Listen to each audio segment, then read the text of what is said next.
존경하는 국민 여러분, 정의화 국회의장님과 선배 동료 의원 여러분, 부산 해운대 기장을 국회의원 하태경입니다. 저는 오늘 북핵과 미사일 문제의 유일한 해법은 북한 정권을 와해시키는 일이라는 것을 주장하고자 이 자리에 섰습니다.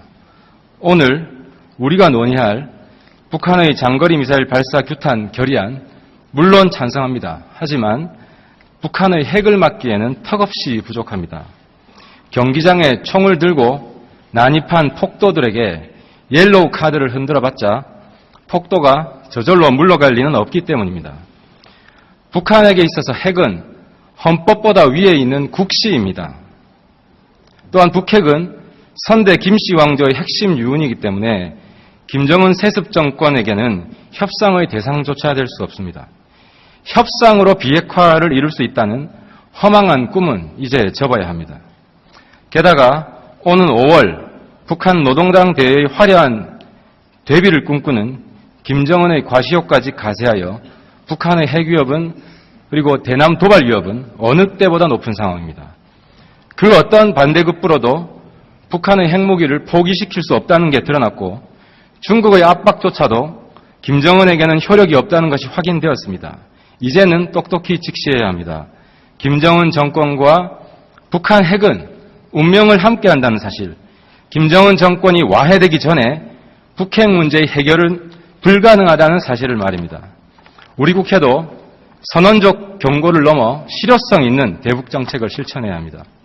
최근 더불어민주당의 김종인 비대위원장께서 북한 정권의 와해와 괴멸을 언급하였습니다. 이것은 햇볕 정책을 전면 부정하는 발언입니다. 기억하십니까?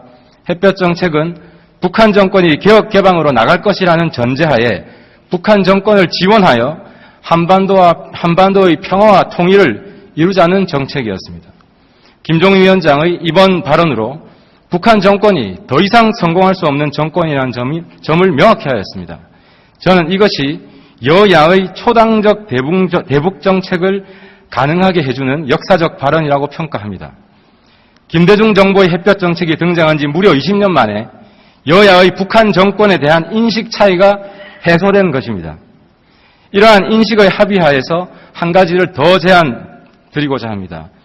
북한 정권이 스스로 와해되기를 기다리지 말고 대한민국 국회가 앞장서서 북한 정권의 와해를 촉진하고 지원하는 정책을 펴자고 말입니다.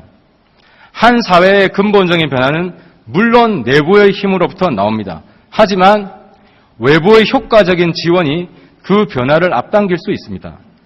이에 여야 대표가 한자리에 모여 김정은 정권의 교체를 추진하는 것을 더 이상 미룰 수 없다고 선언해야 된다고 생각합니다.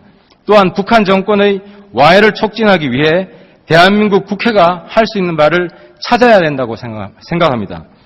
먼저 북한인권법의 조속한 통과입니다. 야당이 주장하는 북한인권법은 북한 인권 문제를 남북관계에 연계시키는 것입니다.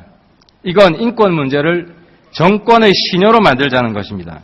그렇다면 지금과 같은 남북 긴장 상황, 대치 상황에서는 북한 주민들의 인권에 눈을 감아야 한다는 말입니까? 김정은 정권의 무모한 핵개발로 북한 주민들의 삶이 이중 삼중의 고통 속에 빠져드는 것을 생각한다면 남북 관계로부터 독립된 북한인권법 더 이상 미룰 수 없습니다. 둘째로 국정원의 대북 예산을 대폭 올려주어야 됩니다. 야당이 추진하는 테러 방지법을 보면 국정원을 감시 대상을 넘어 타도 대상으로 보는 것 같습니다. 야당은 국정원을 감시는 하되 없애야 할 조직은 아니라 포용할 대상이라는 점을 명확히 하고 국정원이 본연의 대북 임무를 더 잘할 수 있도록 지원을 아끼지 말아야 할 것입니다. 셋째로 평양을 타겟으로 한 획기적인 대북 심리전 지원 방법을 찾아야 합니다. 지금 대북 확성기는 평양까지 가지 않습니다. 평양의 주민들이 삐라를 볼 수 있는 방법, 평양의 주민들이 한국 TV를 볼 수 있는 방법, 평양의 주민들이 한국 인터넷에 접속할 수 있는 방법을 우리 국회는 찾아내야 됩니다. 북한 주민들에게 진실을 목소리를 전파하는 일에 우리 국회가 앞장서야 합니다. 북한 정권의 와해라는 대북 정책의 목표를 명확히 하는 것, 이것은 행정부보다 국회가 해야 할 일입니다. 정부는